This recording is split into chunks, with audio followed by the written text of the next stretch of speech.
ଅନୁଗୁଳ ଜିଲ୍ଲା ବାଗଡ଼ିଆ ଶିଶୁ ବିଦ୍ୟାମନ୍ଦିରର 14ତମ ବାର୍ଷିକ ଉତ୍ସବ ବିଦ୍ୟାଳୟର ପରିଚାଳକ ନିରଞ୍ଜନ ସାହୁଙ୍କ ଅଧ୍ୟକ୍ଷତାରେ ଅନୁଷ୍ଠିତ ହୋଇଯାଇଛି। ଉତ୍ସବର ମୁଖ୍ୟ ଅତିଥି ଭାବେ ଛେଣ୍ଡିପଦା ବିଧାୟକ ଅଗସ୍ତି ବେହେରା, ମୁଖ୍ୟ ବକ୍ତା ଛେଣ୍ଡିପଦା ଶିକ୍ଷା ଓ ପ୍ରଶିକ୍ଷଣ ପ୍ରତିଷ୍ଠାନର ଅଧ୍ୟକ୍ଷ ବିକ୍ରମ ସାହୁ, ସ୍ୱତନ୍ତ୍ର ଅତିଥି ଭାବେ ପ୍ରାନ୍ତ ନିରୀକ୍ଷକ ଡକ୍ଟର ନିତ୍ୟାନନ୍ଦ ଖମାରୀ, ସମ୍ମାନିତ ଅତିଥି ଭାବେ ବାଗଡ଼ିଆ ଇକୋ ବ୍ୟାଙ୍କ ଶାଖା ପରିଚାଳକ ରୁଦ୍ରନାରାୟଣ ପ୍ରଧାନ, ଅନ୍ୟତମ ସମ୍ମାନିତ ଅତିଥି ଭାବେ ବାଗଡ଼ିଆ ସରପଞ୍ଚ ପୁଷ୍ପଲତା ବେହେରା ଆଉ ଆଠମଲ୍ଲିକ ରାଜା ପରେଶ ଦେଓ ପ୍ରମୁଖ ଯୋଗ ଦେଇଥିଲେ। ପ୍ରାରମ୍ଭରେ ଅନୁଷ୍ଠାନର ଛାତ୍ରଛାତ୍ରୀମାନଙ୍କ ଦ୍ୱାରା ସ୍ୱାଗତ ସଙ୍ଗୀତ ଗାନ କରିବା ସହିତ କାର୍ଯ୍ୟକ୍ରମକୁ ପ୍ରଦୀପ ପ୍ରଜ୍ୱଳନ କରିବା ସହିତ ବୌଦ୍ଧିକ ପୂଜନ କରି ଶୁଭାରମ୍ଭ କରିଥିଲେ। ଏହାପରେ ସାମୂହିକ ଭାବେ ରାଜ୍ୟ ଗାନ ବନ୍ଦେ ଉତ୍କଳ ଜନନୀ ଗାନ କରାଯାଇଥିଲା।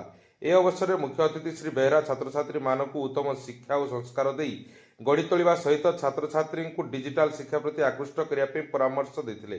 ଏ ଅବସରରେ ମୁଖ୍ୟ ବକ୍ତା ଜାତୀୟ ଶିକ୍ଷାନୀତି, ସୃଜନାତ୍ମକ ଚିନ୍ତନ, ବିଶ୍ଳେଷଣାତ୍ମକ ଚିନ୍ତନ ଆଦି ଉପରେ ଛାତ୍ରଛାତ୍ରୀ ଅଭିଭାବକମାନଙ୍କୁ ବୁଝାଇଥିଲେ।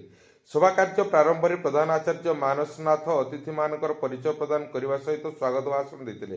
ଅନୁଷ୍ଠାନର ସମ୍ପାଦକ ଅରୁଣ କୁମାର ସାହୁ ବିବରଣୀ ପାଠ କରିବା ସହିତ ମଞ୍ଚ ପରିଚାଳନା କରିଥିଲେ। ପୂର୍ବରୁ ବିଭିନ୍ନ ପ୍ରତିଯୋଗିତାରେ କୃତିତ୍ୱ ହାସଲ କରିଥିବା କୃତି ଛାତ୍ରଛାତ୍ରୀମାନଙ୍କୁ ପୁରସ୍କୃତ କରିଥିଲେ।